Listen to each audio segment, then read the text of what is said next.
Hi friends, তোমরা সবাই কেমন আছো? আশা করছি ভালো আছো। তো আমিও ভালো আছি। তো আজকে আমি একটা ব্লগ নিয়ে ছোট্ট একটা ব্লগ নিয়ে চলে এসেছি। তো তোমাদের সাথে একটা জিনিস শেয়ার করতে এসেছি যে আজকে আমার বড় ছেলের জন্মদিন।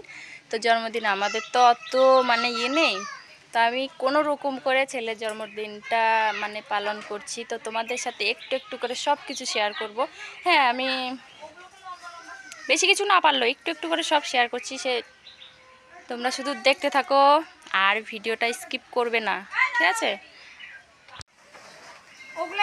তো দেখো আমার বোন ঘরটা সাজাচ্ছে। তো আমি একটুখানি ওখান থেকে স্কিপ করে নিচ্ছি, নিয়ে তারপরে দেখো চলে আসলাম আমি রান্নাঘরে দেখো মাছের ঝোল করেছি, আলু ভাজা, পটল ভাজা করেছি, বেগুন ভাজা, মাংসের ঝোল, তারপরে ডাল আর করেছি পায়েস। তো এইটুকুই, কারণ ঘরে ঘরে করছি। তো এখানে আমার জামাইবাবু বসে আছে আর এই যে ছেলেকে কেক দিয়ে দাঁড়িয়ে করে একটুখানি নিয়ে নিলাম ভিডিওটা। তারপরে আমার শাশুড়ি মা বরণ করছে আমার বরকে 5 বছরের জন্মদিনের কেক, 5 বছরের জন্মদিন করে 6 বছরের মোমবাতিটা জ্বালানো হবে। সবাই জনে জনে সবাই আশীর্বাদ করলো। তো এই যে এখানে আমি 6 বছরের প্রদীপটা জ্বালিয়ে দিলাম, 5 বছরেরটা নিভিয়ে দিয়েছে।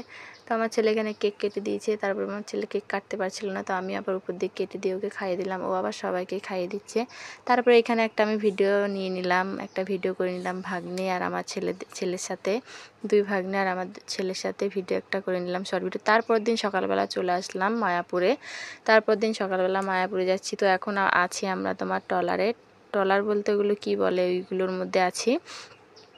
তো ওইখান থেকে তোমাদেরকে একটা জিনিস দেখানোর জন্য আমি ক্যামেরাটা নিজ দিকে ধরে আছি। এখানে দেখো 2 রকমের জল আছে, একটা হচ্ছে গঙ্গার জল, একটা হচ্ছে গিয়ে যমুনার জল। তো ওইখানে এই যে এটা হচ্ছে পুরোপুরি যমুনা। তারপরে চলে আসলাম মন্দিরে, নিমাইয়ের মাসির বাড়িতে চলে আসলাম। ওইখানে দেখো সব ঠাকুরগুলোর একটু একটু করে আমি ইয়েটা স্কিপ করে নিয়ে নিলাম।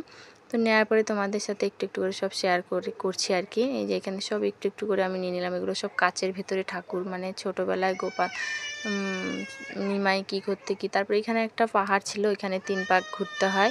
তো এখানে আমি একটুখানি ঘুরে নিলাম, মাথায় কাপড় দিয়ে 3 পাক ঘুরতে হয়। তারপরে চলে আসলাম মন্দিরে, মেন মন্দিরে এসে তো এখানে একটা ভিডিও করে নিলাম, একটা শর্ট ভিডিও।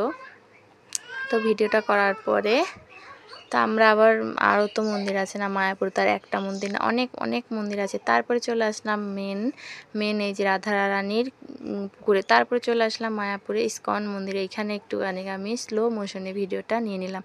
তো নেওয়ার পরে ভিডিওটা এই পর্যন্তই। তোমাদের যদি ভালো লেগে থাকে লাইক কমেন্ট শেয়ার করে দিও। আর এই ছোট্ট বোনটার পাশে তোমরা সবাই থেকো। Tata, bye bye.